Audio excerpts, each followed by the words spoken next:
Good evening everyone. In today's video I am going to discuss about next topic of rotational spectroscopy, that is effect of isotopic substitution. ये topic थोड़ा छोटा है तो अभी हम discuss करते हैं। तो सबसे पहले क्वेश्चन क्या बोल रहा है कि हमने क्या किया, अपने जो पहले हमारे पास ओरिजिनल था, जैसे अभी हम बात कर रहे हैं कार्बन 12 और 13 ही इसने यूज़ किया हुआ है, तो हमने कार्बन मोनोऑक्साइड के लिए क्या यूज़ कर लिया, आइसोटोप यूज़ कर लिया। कार्बन का पहले 12 था ओरिजिनल, तो हमने क्या किया, उस कार्बन के जो एटम है उसको किससे रिप्लेस कर दिया, उसकी आइसोटोप से।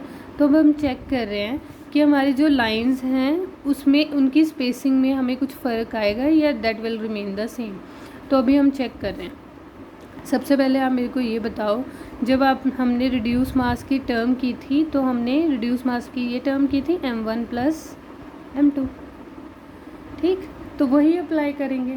तो यहाँ पर हमारे पास क्या है, जितना ज़्यादा हमारे पास मोमेंट ऑफ इनर्शिया किस पे डिपेंड करता है, I = μr²। और हमारी जो एनर्जी है वो किससे इन्वर्सली डिपेंड करती है, हमारे मोमेंट ऑफ इनर्शिया पे। मैं एग्जैक्ट रिलेशन पे नहीं जा रही, हमें यहाँ पर सिर्फ इन रिलेशंस को कंबाइन करके अपना रिजल्ट निकालना। हमारी एनर्जी किसके इन्वर्सली प्रोपोर्शनल है, हमारी मोमेंट ऑफ इनर्शिया के। हमारा मोमेंट ऑफ इनर्शिया हमारे रिड्यूस मास के क्या है, डायरेक्टली प्रोपोर्शनल है, ठीक है। अभी हम अपना रिड्यूस मास चेक करके बोलते हैं। सबसे पहले हमने क्या किया, इसका मास बढ़ा दिया, जैसे 12 से हमने इसे 13 कर दिया।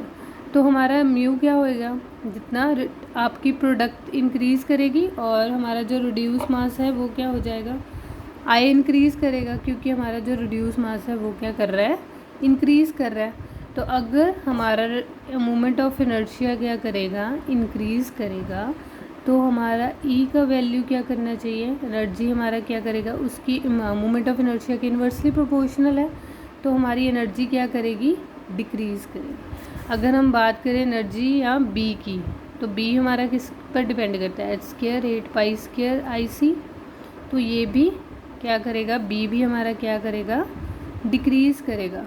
अगर बी हमारा डिक्रीज़ करेगा तो एक्चुअल में अगर कार्बन 12 के लिए हमारे जो स्पेक्ट्रम है वो कुछ इस तरह से बन रहा है, तो हमारा जो कार्बन 12 के आइसोटोप के लिए और 13 के लिए फिर कैसा बनेगा, क्योंकि बी डिक्रीज़ कर रहा है। बी का मतलब क्या है, हमारी स्पेसिंग ही तो है लाइंस की, तो हमारी लाइंस आगे से थोड़ा सा क्लोज आ जाएगी। क्लियर, मैं ज़्यादा कर रही हूँ सो दैट कि आपको डिफरेंस क्लियर हो जाए। तो यहाँ पे देखो आपकी कार्बन 12 के लिए लाइंस, कार्बन 13 के लिए। तो ये हम थ्योरी में भी करते हैं। सबसे पहले हमें ओवरऑल व्यू पता चल गया कि हमारे पास सिचुएशन क्या होने वाली है। इफेक्ट ऑफ आइसोटॉपिक सब्स्टिट्यूशन में आप क्या बताओगे, when we replace the one of the atoms with their respective isotope, और हैवियर आइसोटॉप आप अगर बात करो उससे हैवियर में शिफ्ट कर रहे हो, तो हमने क्या फाइंड आउट किया, the reduce mass will increase. अगर रिड्यूस मास इंक्रीज़ हो रहा है देन हमें पता है कि हमारा moment of inertia directly proportional reduce mass के, तो हमारा मोमेंट ऑफ इनर्शिया क्या कर जाएगा, इंक्रीज़ कर जाएगा। But we know that moment of inertia is inversely proportional to both energy और बी वैल्यू क्या है, रोटेशन कांस्टेंट के, दोनों की इन्वर्सली प्रोपोर्शनल है।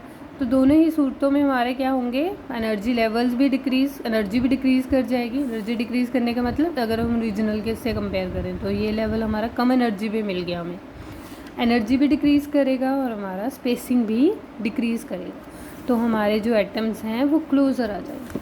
तो हमने यही प्रूव करना है। तो उसके लिए उसने क्या यूज़ किया कि आपने क्या किया, हमारी बी की स्पेसिंग क्या रहेगी, वो क्या बोल रहा है कि जब आपने आइसोटोप नहीं लिया तो उसे आप बी लिखोगे, जब आप उसने आइसोटोप ले लिया तब आप उस स्पेसिंग का नाम क्या कर दोगे, B' कर दोगे। तो वो आपको क्या बोल रहा है, हमारा B क्या होगा, ज़्यादा होगा एज़ कम्पेयर टू B'। तो यही उसके लिए हम उसने क्या किया, कंसिडर कर लिया।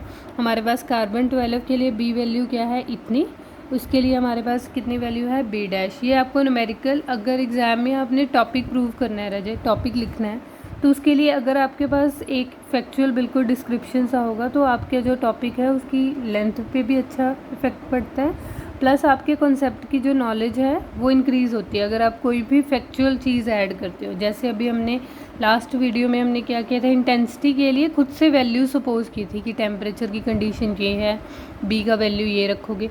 अगर आप नहीं भी रखते, इन जनरल चलते हो तो बार बार इन जनरल चलना पड़ेगा। तो आप मैथमेटिकली अगर किसी चीज़ को प्रूव करके शो कर दो कि यस वाकई इससे फ़र्क पड़ रहा है, तो एग्ज़ामिनर आपके जो मार्क्स हैं वो उसके चांसेस इंक्रीज़ हो जाएंगे। तो आपके पास ये वैल्यूज़ आ गई, बी आ गया, बी डैश आ गया, आपने ये वैल्यूज़ दे दी। आपने फिर क्या किया, हमें पता है कि जो हमारे पास रेशियो है, अगर हम बात करें बी, हमारे पास बी 1/i से है क्योंकि बाकी का फैक्टर तो कांस्टेंट ही है, h²/8π²ic। इसमें से कौन सा, ये सारे फैक्टर्स तो दोनों जगह ही होंगे, तो ये तो गए। तो यहाँ पर हमारे पास b डैश 1/i डैश आ गया। तो आप इसे क्या करोगे, b/b डैश किया तो आपके पास क्या आएगा, i डैश ओवर i। अभी i की वैल्यू फिल करो, mu r², mu dash r² और म्यू r², ठीक। तो आपके पास कुछ वैल्यूज़ ऐसे आ जाएंगी। तो उसके पास बी डैश और बी की थी, उसने वैल्यूज़ फिल करी, म्यू डैश की आपके पास आ गई 1.046।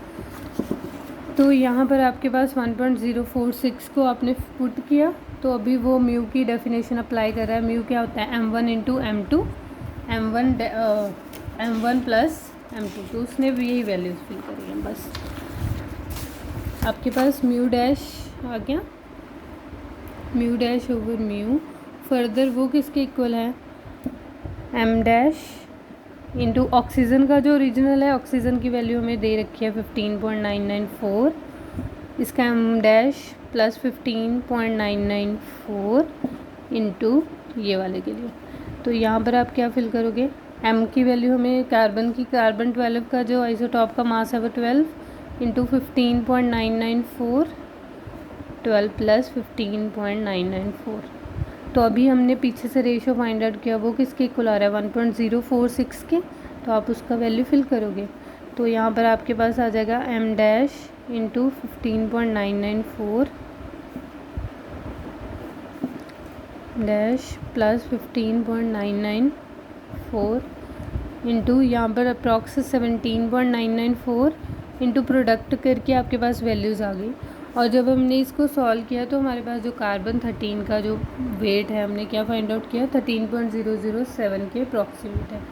और अगर हम इस ग्राफ को ऑब्ज़र्व करें तो आप क्या देखोगे कि जैसे जैसे आप लेवल्स को, बी आपका ओरिजिनल लेवल यानी कि यहाँ पर 12 आइसोटॉप है और यहाँ पर 13 है, तो जैसे जैसे आप लेवल्स को रेज़ करते रहोगे, अप्रॉक्सीमेट हमारी जो लाइंस की स्पेसिंग है वो भी कम हो जाएगी और हमारे जो एनर्जी लेवल्स है वो क्लोज हो जाएंगे। तो दो तरीका है, एक तो आप ऐसे भी शो कर सकते हो, एक मेथड ये है आप ऐसे भी शो कर सकते हो।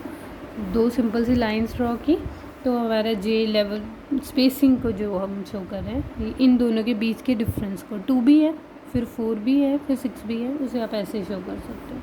0, 2b, 2b, 4b, 6b, 8b, 10b, ये हमारे ओरिजिनल लेवल्स थे, लेकिन हमारे जो एक्चुअल लेवल की स्पेसिंग है वो समवट क्लोज है, तो अब वहाँ पर हम डॉटेड शो कर रहे हैं कि लाइंस इससे नीचे की तरफ। That's all about this topic. Thank you so much.